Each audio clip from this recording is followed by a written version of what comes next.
Hey friends, Steve Guttenberg here. This is the Audiophiliac Daily Show.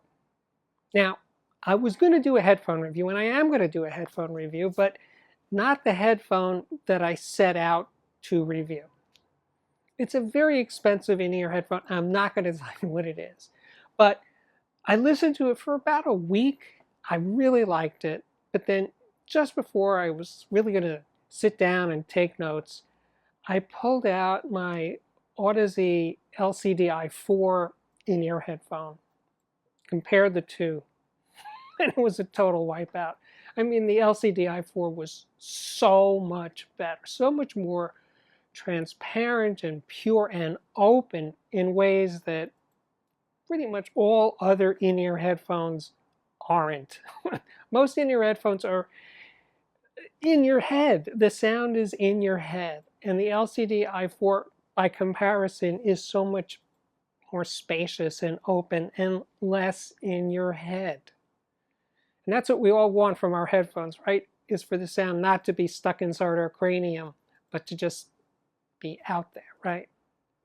The LCDi4 certainly wins on that regard. So I kept listening, kept taking notes, but every time I returned to the other headphone, it was kind of a letdown. Now, this has happened before, but it just, when I reviewed other in-ears, but this time, the stark change from one to the other, I said no more.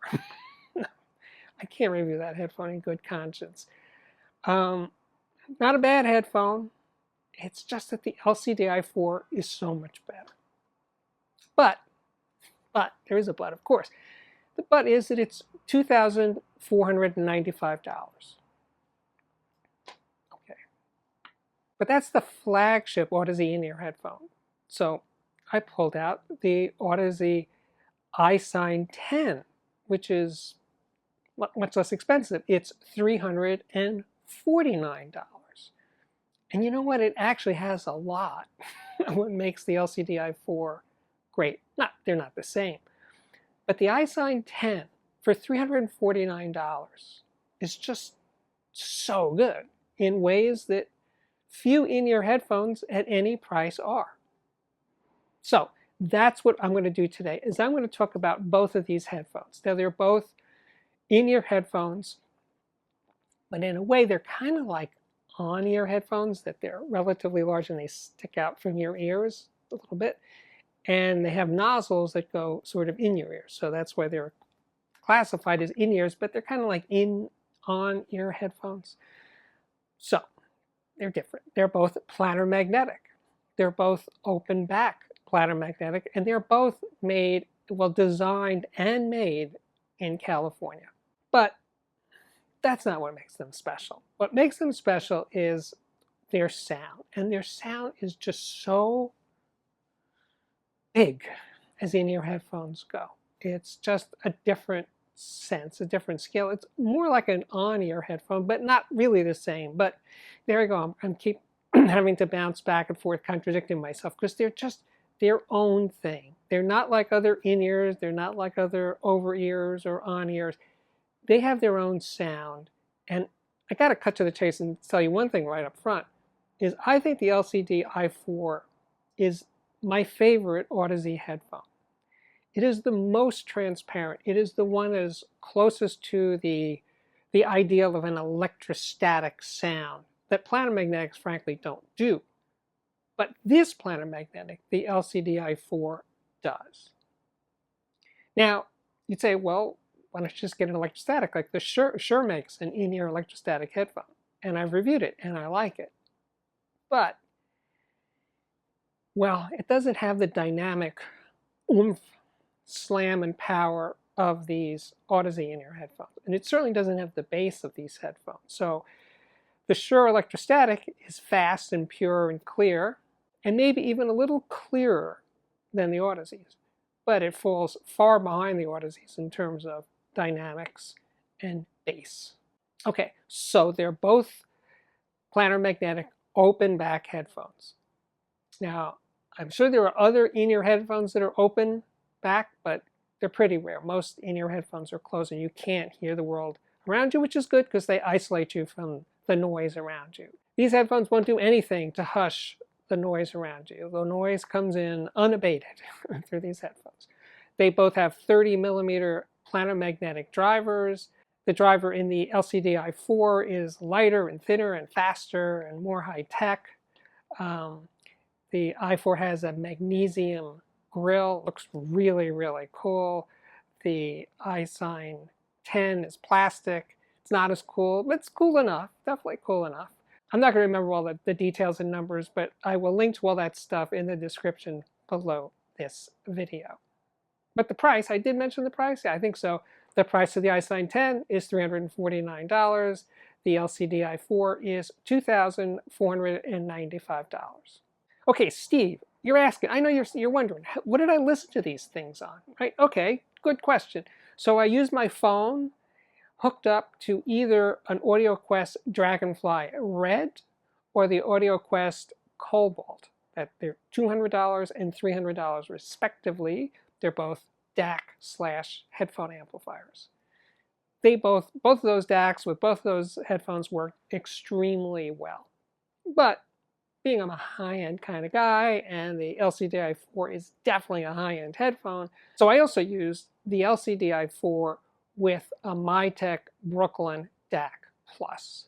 I'm going to be reviewing that soon, but I got to say that combination, the LCDi4 with the Brooklyn Plus, wow, I mean, that was seriously transparent, just so fast, so pure, not just in the highs and the mids and the bass. They just talk about the cliche of headphones disappearing, just like whoosh. And the clarity is just scary good, real, and just, well, you know what it is? It's you hear the spaces. You hear the space, if there is a space in the recording, that isn't always. But when it's in the recording, you hear the space, and you hear the spaces between the musicians and between the singers and everybody else. It's just like put into, let's say, bold relief. Okay, so some of you saying, so Steve, great, I get it, they're really transparent, but what about the bass? Screw all that audiophile stuff. What about the bass? Glad you asked. So I was playing Sly Dunbar, you know, the reggae genius. Anyway, I play a lot of reggae at times, and these headphones do bass. But it's bass without bloat, bass without thickening or muddying or just softening. It's just there. Now, being headphones, they're never going to have the visceral impact of speakers, you know, moving air in your room. I'm not saying that's what they do. They don't do it, and no headphone I've ever heard can. But in terms of hearing low bass, but pitch accurate, pitch defined with such speed and clarity, that's what these headphones do. So reggae has this, well, it sounds different because you're so used to hearing it with the bass kind of muddied and softened and stuff. This is just, there's more texture to the bass. You just feel the speed of it more. So yes, the answer to your question that I know you guys are thinking, yes, they do bass. Which reminds me, I was playing this Stevie Wonder record, Hotter Than July, and that tune, Master Blaster, it is so funky, even for Stevie Wonder. Man, it has just got the funk. It's got the unk in the funk. And it just makes you move. It propels you. You could not sit still listening or stand still listening to this tune. And man, the LCDi4 and the iSine 10, I keep forgetting to talk about the iSine 10. The iSine 10 both could motivate you to just get up and boogie. That's the idea here. And they do it both really well. Okay, so the iSine 10 and the LCDi4 are more alike than different. Basically, you could say it's a matter of degree. That's what it comes down to. The LCDi4 is a super iSine 10. It has more resolution, more speed, more air, more openness than the 10. But the 10 is no slouch in any of those areas. It just isn't up to the levels of the i4. Let's put it in some kind of proportion. So yeah, I came to feel, I came to feel that the i4 was getting more, giving me more by playing it through the Mytek Brooklyn DAC Plus. And if you're spending that kind of money on a headphone, you want to get everything it's capable of. So I was veering in that direction with that headphone. Okay, so is it perfect? No. No. Let's just focus on the LCDi4, because I was almost starting to feel like, what's the point? Why bother reviewing other expensive in-ear headphones? And the answer is, well, because other in-ear headphones can quiet, they can hush the world around you, which is a really good thing when you're on a plane or boat or train or bus or something. You don't want all that noise, right? You want to block it out. And more conventional in-ear headphones can do that really well. And the LCDi4 can't. It's just not going to happen. So it's more of a really stay-at-home headphone, or at least a headphone you listen to in very quiet places to fully appreciate what it does. And that's a big but, right? The second big but is, for some people, they don't find the Audeze in-ear headphones all that comfortable. I do. I think they're actually very comfortable. First of all, you don't have that clogged feeling of the headphone plugging up your ear holes. It doesn't do that.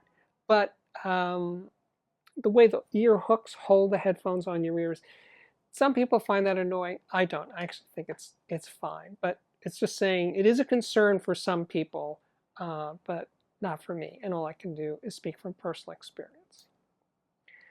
So the LCDi4 is expensive, $24.95, but the iSine 10 is $349. And as very, very, very high performance headphones go, that's an absolute steal. And it gets you so much of the sound of the LCDi4. They both of these headphones deserve your attention if you're looking for in-ear or even over-ear headphones. And you're looking for headphones that are pushing the state of the art, that really will open your ears. They both deserve your consideration, depending on what price range you're looking at. And I think that's it. I think my work here is at last complete. My name is Steve Guttenberg. This is the Audiophiliac Daily Show. Right now it's coming up 5 days a week. Hey, if you're into that social media thing, that the kids are into, please share them. Maybe kids aren't into them anymore. But anyway, if you're still into that, please share it on Twitter and Facebook and all that other stuff. And give me a thumbs up when you think I deserve it. People are telling me that's important. So please, I urge you strongly, please give me a thumbs up when I deserve it. And by the way, when you think I deserve it, please subscribe to this YouTube channel. And if you already have, thank you so much for doing that. I truly appreciate it. The other thing I would truly appreciate is if you checked out the Patreon, which can be found at patreon.com/audiophiliac. And if you can't write that fast, I now, by popular demand, have a link to it below in the description. So I got you covered. What else can I do for you? Well, you should check out the playlist. There's playlists for speaker reviews and headphone reviews and electronics reviews and, of course, the ever-popular music reviews and interviews with famous people and infamous people, all right here on the Audiophiliac Daily Show. Now I will say thank you so much for watching, and I do hope to see you back here again very, very soon. Bye-bye.